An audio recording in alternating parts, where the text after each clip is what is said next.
There's no doubt that right now that the Gulf Wars collectively have killed half as many troops as were killed in Vietnam. I mean, we have right now on the doorsteps of the VA people begging to get in, begging for help, being turned away, suffering, and then committing suicide.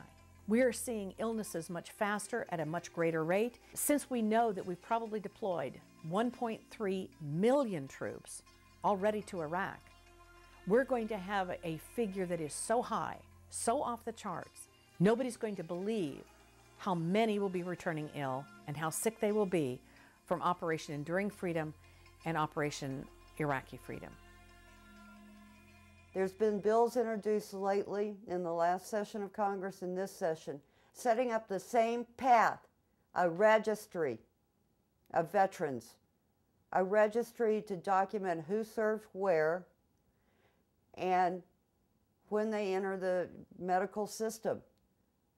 They're starting on that path one that we took 16 years ago, and we still haven't gotten the right diagnosis and treatment. We know very well that all of our soldiers, Marines, Air Force men, Navy people go there to expose their life to the risk of actual battles, to the risk of being killed by the bullets and the roadside bombs. In addition to it, we are dealing with invisible enemy, which is suspended radiation in the air, which really our soldiers do not deserve to be additionally exposed to, and much less than the soldiers, civilians and children have even less culpability because they really don't know what they are dealing with. You train an individual to go into service, how to fire a rifle, how to do his job, but you don't spend 5 minutes deprogramming when he comes out, when he has problems. How do you expect to get an all-volunteer army if you don't take care of the veterans that are coming out? I think a lot of veterans are angry because when you join the military, all of us have different reasons why we did it. But I think for most people, there's a covenant, there's a belief that you're doing something noble. And you're making a sacrifice not only for your country, but for your family, and you're willing to risk life and limb. And when you make that bond, when you raise your right hand and you swear to support and defend the Constitution of the United States against all enemies, foreign and domestic, you make a bond with your government that you're willing to risk your limbs and your brain and your well-being to go sacrifice. And the unspoken commitment that every soldier believes, and I know I believed it, and I know every other soldier believed it, is that if you are injured, whether it be from a bullet, a bomb, a chemical warfare agent, a biological weapons release, a psychological injury, that your government will take care of you when you come home.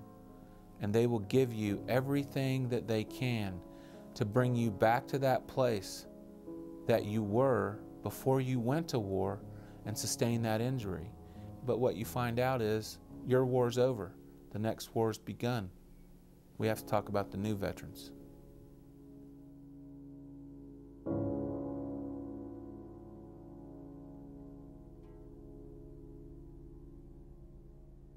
When the Washington Post reported a front-page story about the neglect and abuse of soldiers returning injured at Walter Reed Army Hospital, that was a tragedy.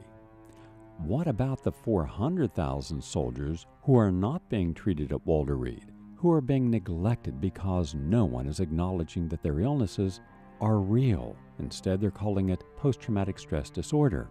It is my hope that the editors of the Washington Post will spend the same amount of time and diligence investigating the claims of 400,000 very sick Gulf War veterans that did not make it into Walter Reed Army Hospital.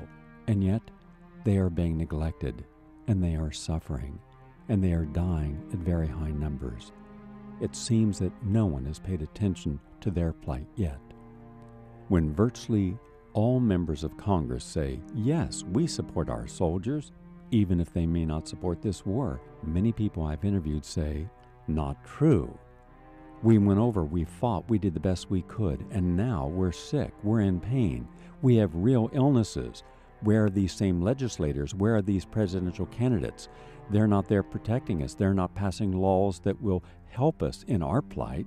They talk, but they don't act. From multiple sclerosis to chronic fatigue syndrome, from fibromyalgia to gastrointestinal disturbances, these soldiers are toxic, and yet no one is helping them. Why doesn't the Washington Post interview them? Why aren't they on front page stories? If a couple of thousand soldiers returning through Walter Reed are abused, what about the hundreds of thousands, they say, who have been given no attention whatsoever, no support from anyone? Their stories deserve attention also.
The ideal situation is that there's international agreement to outlaw the use of uranium weapons. Not depleted uranium weapons, uranium weapons.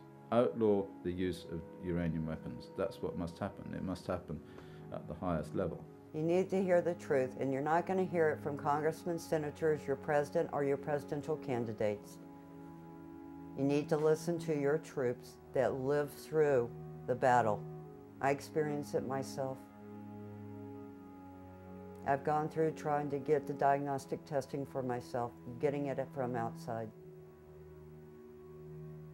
Only a handful of us have been able to do that through benefactors, to get some real testing done, real diagnostic work, to show the effect on our own body. And then we turn around and try to fight to get those same tests done for others. 16 years, no treatment.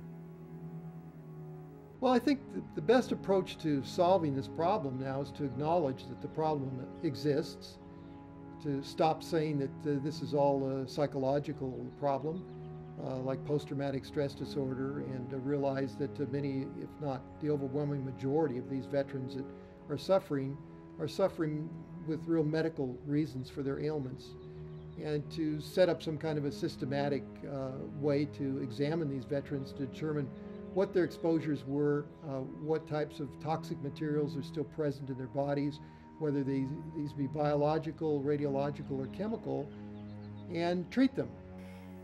They have no fight left in them. It's now time that we take that fight and that we go forward, unfortunately in the memory of a lot of those troops.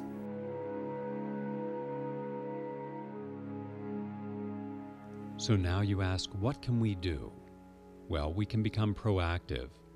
The first step in fighting these wrongs is awareness. Now the job, I believe, is up to all of us to make others aware.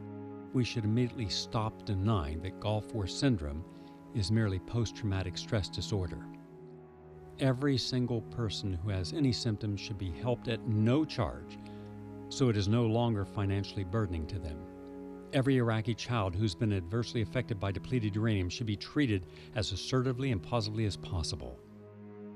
Network, contact government officials, the media, state representatives, become a voice for the voiceless. We should also ask for open hearings, a truth committee where individuals who participated in the cover-up are allowed to come forward, acknowledge their culpability, tell the truth, and be given immunity, and let the public know what exactly happened, who was responsible. It's time to stop this massive cover-up. In order for this to happen, we must all become involved. No more stacked hearings. Let real people come forward and tell the truth.